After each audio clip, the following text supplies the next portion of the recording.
Siguiendo con la dinámica que estoy haciendo, ya tengo mi última publicación en el blog, se llama Un abusador sexual en mi familia y pues como la idea es también venirlo a poner en medio audiovisual, porque pues sé que mucha gente no lo llega a leer, entonces es con la idea de hacerlo más accesible a muchas personas.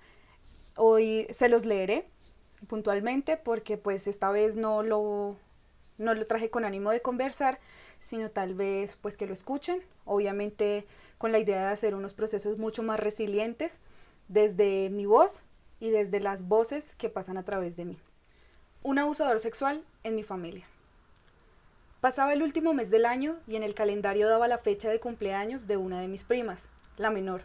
Nos reunimos y la comida y el trago adornaban el espacio y marcaban los ánimos. Estábamos celebrando la vida y nos encontrábamos juntos. Era un momento especial.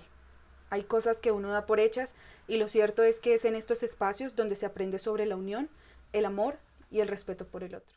Cortaron el pastel, cantamos y luego de algunos tragos unos se fueron, otros planearon seguir la fiesta y otros tantos decidimos irnos a descansar.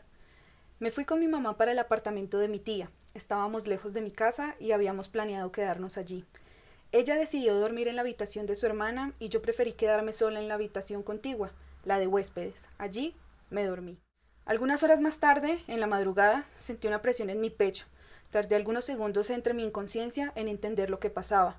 La presión aumentó y fue ahí cuando entendí que alguien me estaba agarrando un seno. Alguien me estaba manoseando mientras yo dormía. Desperté, me di la vuelta y vi a mi primo. Se había metido en mi cama y me estaba tocando con intenciones de satisfacer su placer.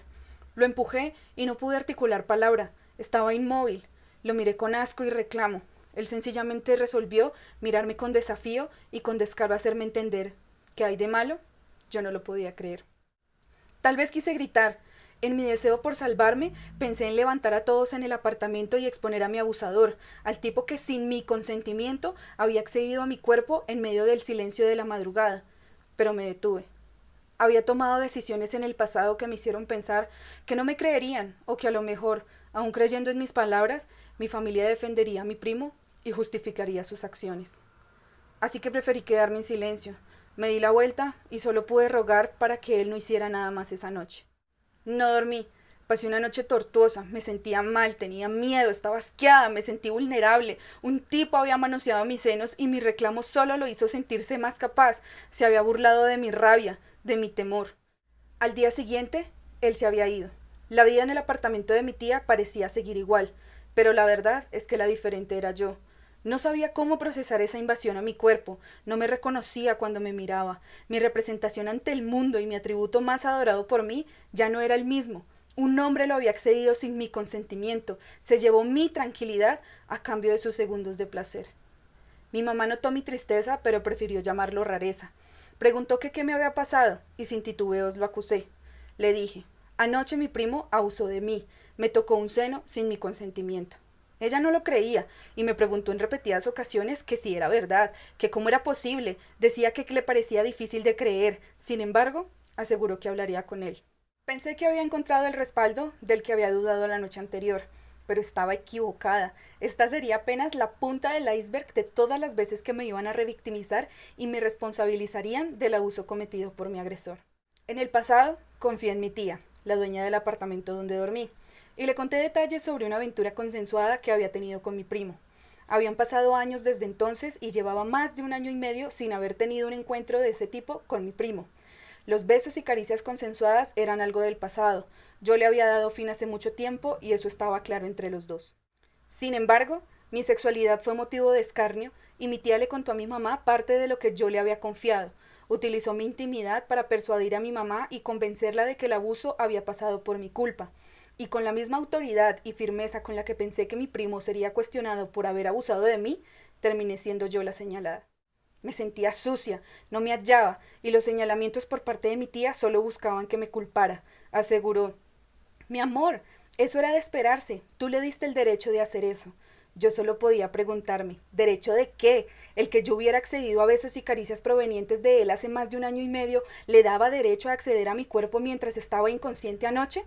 Había pasado mucho tiempo desde que le puse fin a lo nuestro. Mi primo me era ajeno a todo. Yo tenía otros intereses, tenía mi vida, estaba concentrada en mi universidad, salía con otras personas. ¿Cómo así que yo le había dado el derecho? ¿Es en serio que yo era la única responsable de lo que hoy me atormentaba? Esto es el colmo, pensé. Pero bueno, estábamos en familia y mi problema era irrelevante. La función continuó.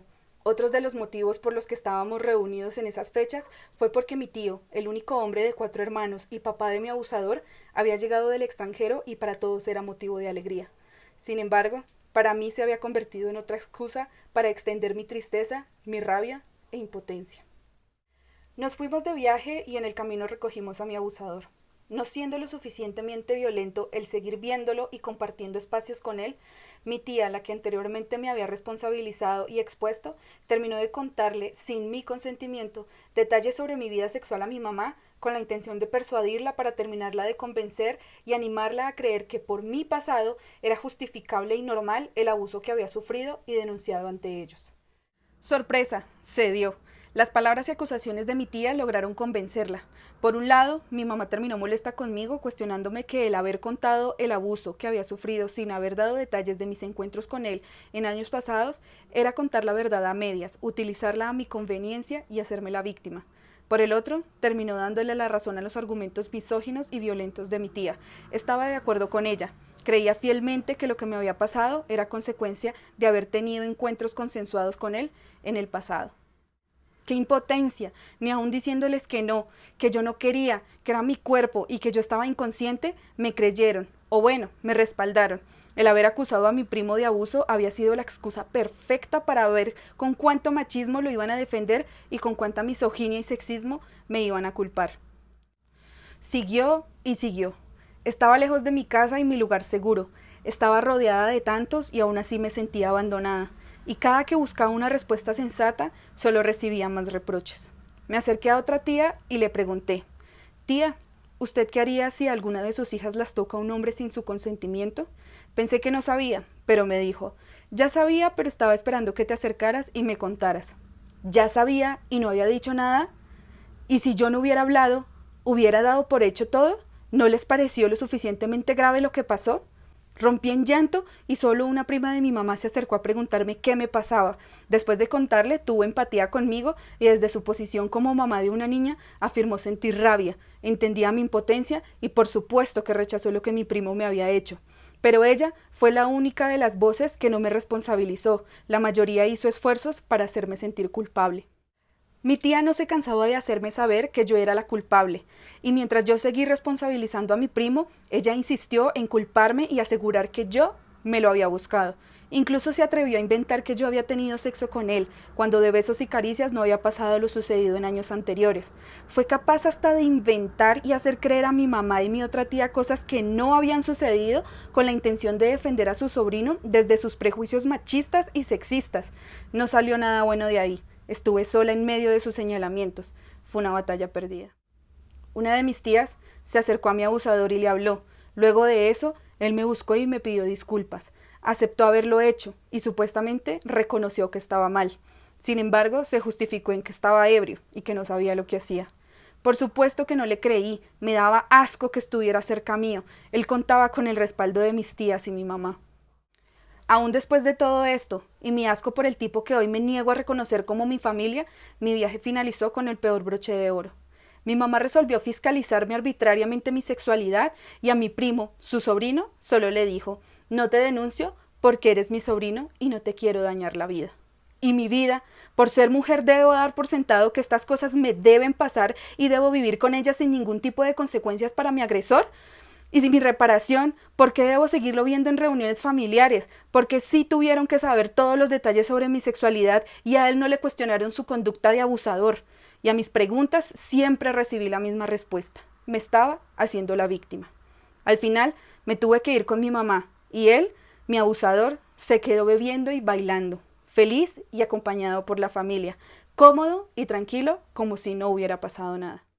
Mi agresor no había sido un desconocido, una persona pobre, con algún problema mental o alejado de toda realidad. Había sido mi primo, alguien con quien compartía apellido, un hombre alto, blanco, con barba, con todas las comodidades y adorado por sus tías, el mismo tipo que aprovechándose de su posición manoseó mis senos y se libró de ser acusado como abusador sexual por ser hombre, porque ellos son así, porque él actuó por instinto, porque la culpable fui yo por vivir mi sexualidad como, cuándo, dónde y con quien yo quisiera, y no él por haber utilizado mi cuerpo mientras yo estaba inconsciente y nadie se daba cuenta para satisfacer sus deseos sexuales que muy pronto, si no me hubiera despertado, a lo mejor se hubiera convertido en un intento de violación. No solo fue un conocido, sino fueron todas las cómplices que, aun siendo mujeres y víctimas muchas veces de acoso, prefirieron esconder a su sobrino bajo las 1001 justificaciones desde la comodidad del silencio y la excusa de que somos familia. Fui yo y hemos sido todas. Esa es la ley. Acusarnos de busconas, de fáciles o de, como a mí me llaman, culipronta. Porque siempre estará primero el cuestionarnos por ser mujeres y habernos dejado o haberlo provocado que al victimario que nos violentó. Porque siempre requieren saber primero hasta el más mínimo detalle de cómo y con quién hemos compartido nuestros cuerpos bajo nuestro propio consentimiento para hallar la manera de reprochar nuestras decisiones y asegurar que no teníamos derecho y que si lo decidimos, cosas como el abuso son la consecuencia. ¿Acaso no somos libres de vivir nuestra sexualidad? ¿No es el consentimiento el primero y más valioso requisito para un encuentro sexual, un beso o una caricia? No debo esconderme ni sentirme insegura. El espacio dentro y fuera de mi casa y de mi familia me debe garantizar seguridad. No tengo por qué dormir con un ojo abierto para prevenir que un tipo borracho entre a mi habitación y abuse de mí. No tengo por qué privarme de usar faldas o escotes si mi cuerpo es mío y nadie puede utilizarlo para su conveniencia. No tengo por qué callarme ante su machismo que violenta, desprestigia mi cuerpo y mi valor como mujer. Mi sexualidad la vivo yo y no debe ser periódico para que todos se enteren de cómo la viví y mucho menos espacio para encontrar justificaciones de lo que solo se puede llamar por su nombre: violencia de género, machismo, acoso, abuso sexual, violación y feminicidio. No he sido la primera y lamentablemente no seré la última, pero hoy después de años sigo llorando y siguen siendo válidos los motivos de mi rabia y mi dolor. Quiero habitar mi casa y la calle sintiéndome segura. No es mi obligación reeducar machistas y prestar mi silencio para encubrir futuros violadores. Y así como yo, hay miles de mujeres abusadas por su pareja, primo, padre, abuelo, amigo o conocido, buscando respuestas y respaldo en medio de sus propias familias, que en vez de defenderlas prefieren encubrir al victimario, porque es hombre, porque ahí sí vale el concepto de familia y porque siempre es la mujer la que ocasiona la violencia contra su cuerpo. Entre la precaria justicia y la familia construida por el machismo, no basta solo con señalar al victimario. Hace falta que nos repensemos todas las veces que hemos sido cómplices de esta violencia y las veces que por omisión o incluso con argumentos machistas y sexistas hemos revictimizado a quienes se han atrevido a levantar su voz. No basta con pasar la página, no basta con superar los hechos que nos han dolido. La responsabilidad va mucho más allá, tanto con el agresor como con la o el agredido, porque mientras sigamos justificando estos hechos, perpetuaremos conductas violentas que atentan contra nuestra vida, nuestra salud mental y la seguridad con la que tenemos derecho a vivir y transitar el mundo. Esto sucedió en mi familia y pasó por alto por la complicidad del silencio con el que se normalizó el que mi familiar hubiera sido abusada por un pariente suyo. Lo cuento no solo por ella, hoy lo hablo porque sé que hay muchas que, como mi familiar, se sienten solas o, peor aún, culpables. ¿Cuándo les parece pertinente que alcemos la voz? ¿Cuándo les parecerá bien que empecemos a sanar lo que nos duele? ¿Cuándo es el momento para dejar de culparnos por lo que nos hizo nuestro agresor? ¿Cuándo van a repensarse el concepto de familia? Mientras sigan encubriendo y validando la violencia sobre nuestros cuerpos con excusas sexistas, misóginas, machistas y patriarcales, acá estaremos y estaré quienes desde nuestros conocimientos ayudaremos a crear procesos más resilientes frente al dolor de muchas. Ninguna violencia es válida, ninguna violencia es más o menos grave que la de las otras. Todas somos víctimas de la violencia sistemática amparada en nuestras parejas, nuestra familia y el Estado. Merecemos una vida digna, una sexualidad libre y un respaldo sólido frente a nuestras denuncias. Nuestras exigencias son justas. No somos objeto para satisfacción de placeres ajenos sin nuestro consentimiento.